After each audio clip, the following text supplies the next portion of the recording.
Hello, everyone. Welcome to the Newsbrowse News broadcast.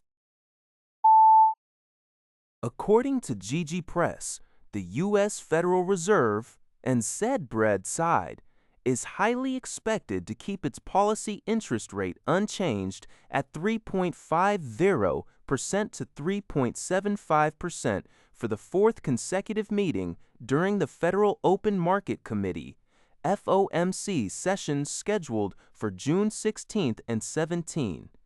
Amid soaring consumer prices driven by rising crude oil costs from conflicts involving Israel and Iran, inflation has spiked with the Consumer Price Index, CPI, rising 4.2% year-on-year in May. Consequently, market expectations are growing that the Fed will forgo any rate cuts this year. This upcoming meeting will mark the first FOMC led by the new chair, Kevin Warsh, who succeeded Jerome Powell in May. While some Fed officials are adopting a more hawkish stance, even suggesting potential rate hikes if inflation persists, political pressure remains a factor. Observers note that Warsh may face pressure from President Donald Trump to lean toward easing, potentially highlighting deepening internal divisions over the direction of U.S. monetary policy. According to a report by the Liberty Times, U.S. intelligence agencies are closely monitoring China's recent activities on the strategically located Scarborough Shoal in the South China Sea. The surveillance comes amid growing concerns over Beijing's construction of new maritime structures on the disputed shoal, which the Philippines refers to as Bajo de Masinloc. Manila recently accused Beijing of violating regional conduct agreements by installing these new structures without its consent, asserting that the move infringes upon Philippine sovereignty and demanding their immediate removal. Conversely, China maintains that the shoal is its inherent territory, defending its scientific and research activities as lawful. An American official disclosed to CBS News that the U.S. has already engaged in diplomatic discussions with Beijing regarding the structures. Although the Chinese People's Liberation Army claims that the newly placed equipment is intended solely for non-military purposes, U.S. officials revealed that Beijing did not completely rule out the possibility of the military utilizing parts of the structures in the future. Experts fear these actions are part of China's broader strategy to gradually consolidate its control over disputed features in the region.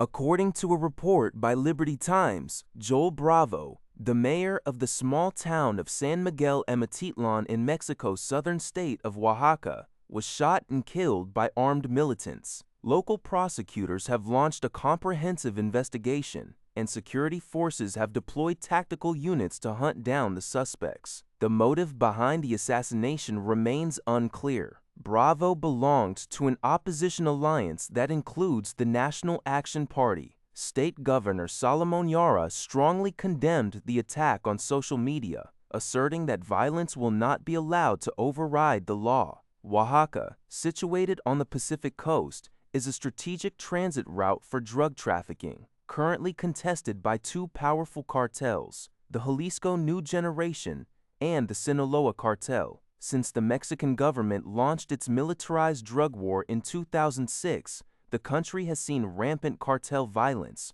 resulting in the deaths of nearly 100 mayors over the past 2 decades.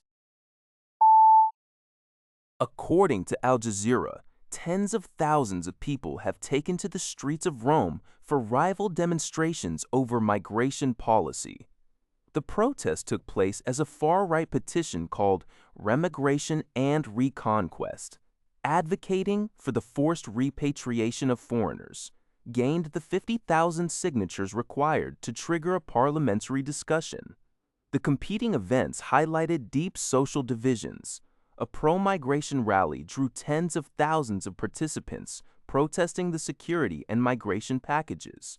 while a separate anti-migration march organized by far-right activists drew several thousand people. Thousands of police officers were deployed across the Italian capital to keep the two groups apart. During the far-right march, some participants made fascist salutes. The proposal has created a delicate balancing act for Prime Minister Giorgia Meloni's right-wing coalition. While some partners support discussing the petition, critics and legal experts argue that the sweeping measures are unconstitutional and violate international anti-discrimination principles.